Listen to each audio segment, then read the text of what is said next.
Hello, good evening, everybody. And this is Dr. Soumya here, and I am going to be talking about Wilson's disease today in my lecture. Right, so I'm going to be talking about what is Wilson's disease and how it makes changes in our body. What is the pathophysiology, right? So I'm going to cover only the parts of the pathophysiology for today. The outlines of this lecture is going to cover in a few parts the introduction, epidemiology, pathogenesis, the clinical presentation, what are the different diagnostic tests, and the treatment and the prognosis. Right? So let me get started. It is a rare autosomal recessive inherited disorder, and it mainly occurs because of impaired copper excretion. It is characterized by excessive deposition of copper in many tissues and organs, and the main organs usually affected are the liver, brain, and the eye. And it was discovered by Samuel Alexander Wilson in between 1878 and 1937. Right? So let's see what happens to copper metabolism. And in this picture I have highlighted 6 parts where I'm going to show it to you in different parts what happens to copper absorption, right? So this is how it looks. So normal intake of copper is about 2 to 5 milligram per day, and it is absorbed through stomach, as you can see in part number 1 of the slide. And after it's absorbed through the stomach, the copper absorption is about 40 to 60%, and it moves on to the liver.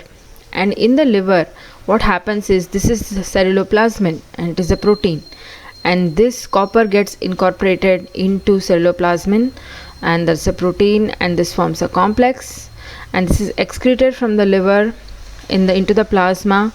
And this combination, it is from this combination that it is extracted copper into albumin and transcuprin, and this is absorbed by tissues for many metabolic processes, right? So that's what the 3 parts of this slide show to you. So copper is bound to copper. Now ceruloplasmin is bound to copper, which is secreted into plasma and accounts for 90 to 95% of serum, right? So now what happens after this is, this ceruloplasmin, it binds to about 6 to 7 atoms of copper, and it is important for the oxidation of iron in the plasma. And the copper that is bound to transcuprin and albumin is released into the tissues for metabolic needs, and some of it is broken down in the liver and is liberated, again binds into biliary protein and excreted into the bile. So this is normal copper metabolism, and this is what normally happens in all individuals. Now what happens in Wilson's disease?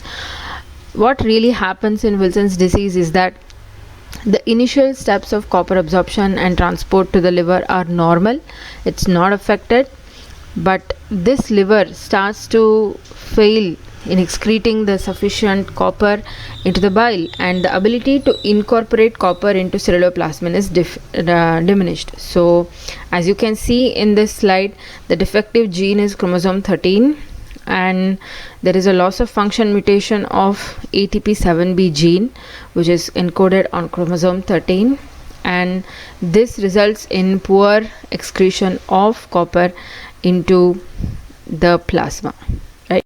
So there is only free or loosely bound copper which progressively accumulates in the liver, and this free copper finally escapes from the overloaded damaged hepatocytes into the circulation and into the other organs, and eventually what happens is this copper excretion into bile and its deposition in liver, causing chronic hepatitis leading to cirrhosis, or hemolysis of the RBCs, which leads to chronic hemolytic anemia, and deposition into cornea. Apart from that, several neurological disorders mimicking basal ganglia affection like Parkinsonism. So this is the metabolism of copper, and I'm going to come back in other videos to talk about what happens next, right?